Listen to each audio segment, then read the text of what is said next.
Japan दुनिया के अमीर देशों में से एक है। देश अमीर है तो वहाँ के लोग भी अमीर हैं, लेकिन इतनी अमीरी होने के बावजूद वहाँ के लोग कुछ एक प्रिंसिपल को, रूल को फॉलो करते हैं, जिससे वो अपनी अमीरी को बरकरार रखते हैं, पैसा कमाते हैं एंड पैसे से पैसा बनाते हैं। नमस्कार, तो आज हम बात करेंगे 7 प्रिंसिपल पर जिसे जापानीज़ लोग अपनी लाइफ में फॉलो करते हैं। इन प्रिंसिपल को समझने के लिए हमने 2 बुक का अध्ययन किया है, the Japanese art of living frugally and happy money. दोनों ही बुक कैन होंडा द्वारा रचित हैं। तो चलिए स्टार्ट करते हैं हमारा आज का वीडियो एंड कमेंट सेक्शन में आप कमेंट करके जरूर बताएं कि आपको इन 7 प्रिंसिपल में से सबसे बढ़िया बेहतरीन प्रिंसिपल कौन सा लगा। हमारा सबसे पहला प्रिंसिपल जो कि बहुत इंपॉर्टेंट है, लॉन्ग टर्म गोल सेट करना। जापानीज लोग सबसे पहले अपनी लाइफ के लॉन्ग टर्म गोल बनाते हैं। इट इज़ जस्ट लाइक कि एक आर्टिस्ट को इमेज बनानी है तो सबसे पहले वो क्या करेगा, वो अपने मन मस्तिष्क में जो उसे इमेज ड्रा करनी है उसकी पिक्चर सेट करेगा। फिर वो उससे रिलेटेड मटेरियल कलेक्ट करेगा, फ्रेम, डिज़ाइन, कलर चूज़ करेगा एंड देन वो उसके ऊपर एक्शन लेगा, यानी उसे पहले तो मन मस्तिष्क में बनाएगा फिर उसे कैनवा पर बनाएगा।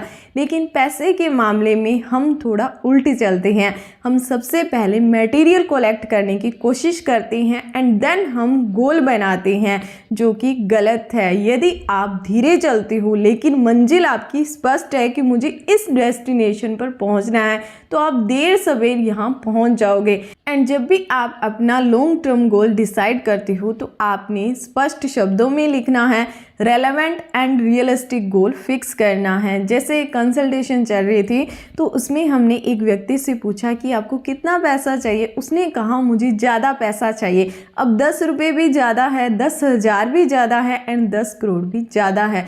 कितना ज़्यादा फिक्स होना चाहिए।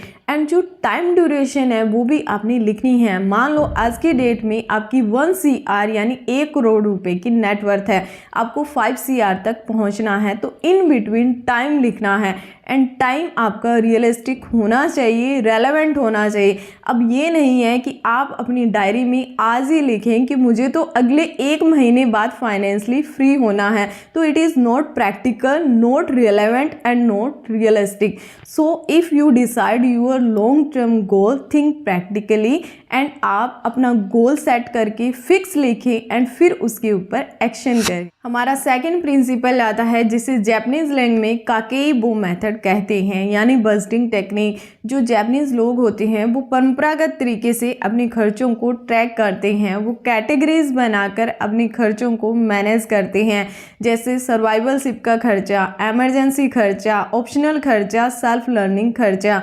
अब जो हमारा सर्वाइवलशिप का खर्चा है उसमें आपका रोटी, कपड़ा, मकान का किराया है, बिजली के बिल है, पानी का बिल है, आपके कपड़े, जूते, नेसेसरी जो हमारी आवश्यकताएं होती है उससे रिलेटेड खर्चा।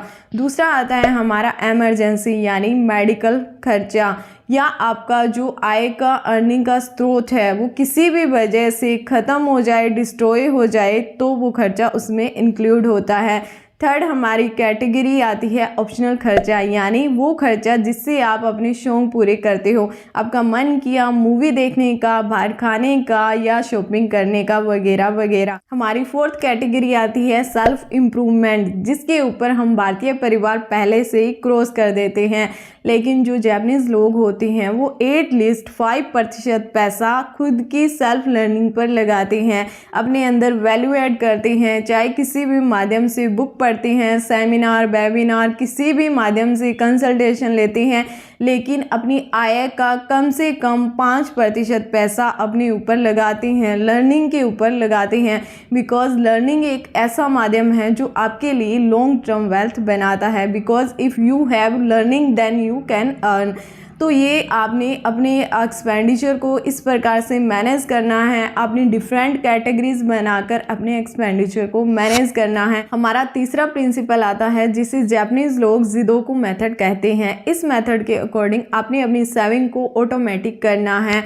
जो जापानीज़ लोग होते हैं, धनी व्यक्ति होते हैं, वो पैसे के प्रति मानवीय प्रवृत्ति को भली भांति समझते हैं। उन्हें पता है कि जैसे ही हमारे हाथ में पैसा रहेगा या हमारे अकाउंट में हमें एक पैसे का बड़ा डिजिट दिखेगा तो हम उसे फिजूल खर्ची में जाया करेंगे। इट इज़ जस्ट लाइक कि मान लो आपके पास एक जार है, आपने उसके अंदर मिट्टी फिल कर दी यानी रेत डाल दी।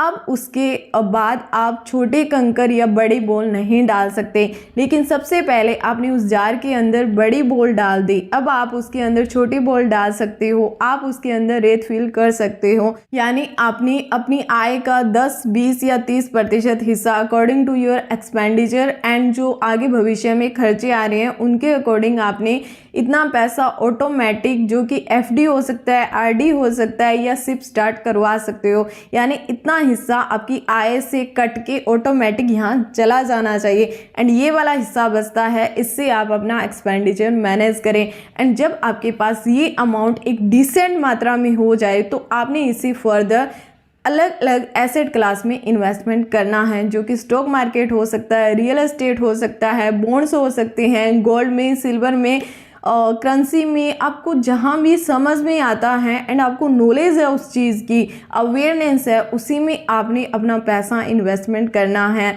एंड कोशिश करें कि आप इसे अलग अलग कार्ट में रखें।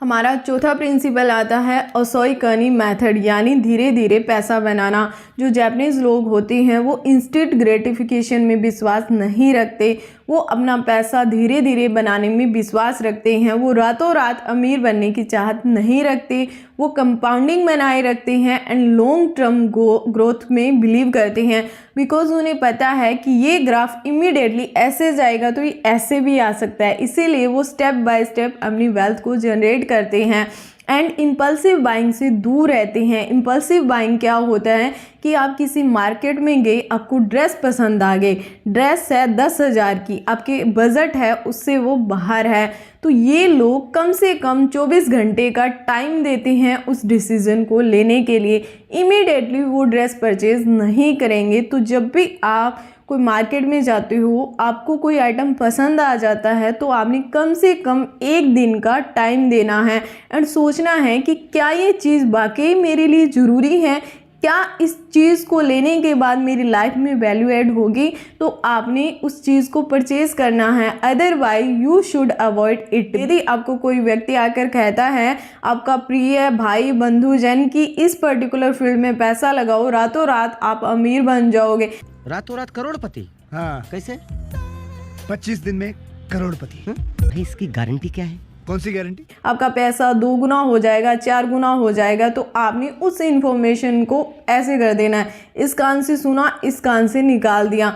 बिकॉज जैसे ही स्लोप अप जाता है वो डाउन भी आ जाता है। तो सस्टेन रहना है तो आपने स्टेप बाय स्टेप अपनी वेल्थ को इंक्रीज करना है। हमारा 5वां प्रिंसिपल आता है किकिकिन मेथड, यानी नेगेटिव प्रिपरेशन। जो हम भारतीय लोग हैं, हमारे मेंटल प्लेन में तो बहुत सारी नेगेटिव प्रिपरेशन होती है, नेगेटिव थॉट होते हैं, यानी ये हो गया तो, वो हो गया तो, ऐसे हो गया तो क्या होगा। लेकिन जब बात आती है एक्शन लेने की, यानी इमरजेंसी फंड की, इंश्योरेंस की, तो हम 100 कदम पीछे हट जाते हैं, हमें ये फिजूल खर्ची लगती है। लेकिन माय डियर फ्रेंड्स, ये फिजूल खर्ची नहीं है, ये एक प्रकार से नेगेटिव प्रिपरेशन है। भगवान न करे आपकी लाइफ में कुछ भी हो, लेकिन जिस दिन कुछ गलत हो गया तब आपके पास क्या ऑप्शन रहेगा। जब कोई भी व्यक्ति एक स्पेसिफिक हाइट से ऊपर जाता है तो वो पैराशूट का यूज़ करता है। अब हो सकता है जो पैराशूट का वजन है वो उसे हैवी लगे, बट वो लेके चलता है। एंड जो लोग सर्कस दिखाते हैं वो अपने नीचे एक सेफ्टी नेट का यूज़ करते हैं। यदि बैलेंस बिगड़ गया तो ये नेट हमारी सेफ्टी करेगा। इसी प्रकार से आप सभी ने अपनी लाइफ में एक सेफ्टी नेट लगाना है। एंड हमारी लाइफ का सेफ्टी नेट क्या है? इमरजेंसी फंड, आपका हेल्थ इंश्योरेंस, आपका लाइफ इंश्योरेंस। यदि पॉसिबल हो तो आपके घर जो बड़े संसाधन है, आपका घर है, गाड़ी है, उनका भी आपके पास इंश्योरेंस होना चाहिए। हमारा 6वां प्रिंसिपल आता है मिनिमलिज्म, यानी कम चीज़ों में खुश रहना। जो जापानीज़ लोग होते हैं वो गैर ज़रूरी चीज़ें खरीदना पसंद नहीं करते, वो दिखावे के ऊपर नहीं जाते। ये लोग जिस चीज़ की ज़रूरत होती है उसी चीज़ को खरीदना पसंद करते हैं। होता क्या है कि जब जैसे ही हमारे पास पैसा आता है, स्टार्टिंग में जॉब लगती है या हमारा बिजनेस ग्रो होता है, तो हम उस पैसे से अपना शौक पूरा करते हैं एंड धीरे धीरे हमारी ये वित्तीय आदतें हैं ये बिगड़ती जाती हैं। फिर हमारी शादी होती है, बच्चे होते हैं, तो हमें लगता है कि हमारा जो शौक है वो कहीं ना कहीं अधूरा रह गया, पूरा नहीं हो पाया। बिकॉज उस टाइम हमें रियलाइज़ होता है तो मैं तो सिंगल ही ठीक था या ठीक थी, बिकॉज हमें मैरिज एंड बच्चे बोझ बन जाते हैं। तो यहाँ माय डियर फ्रेंड, मैरिज करना, बच्चे करना गलत नहीं है। गलत क्या है, आपकी फाइनेंशियल आदतें गलत है।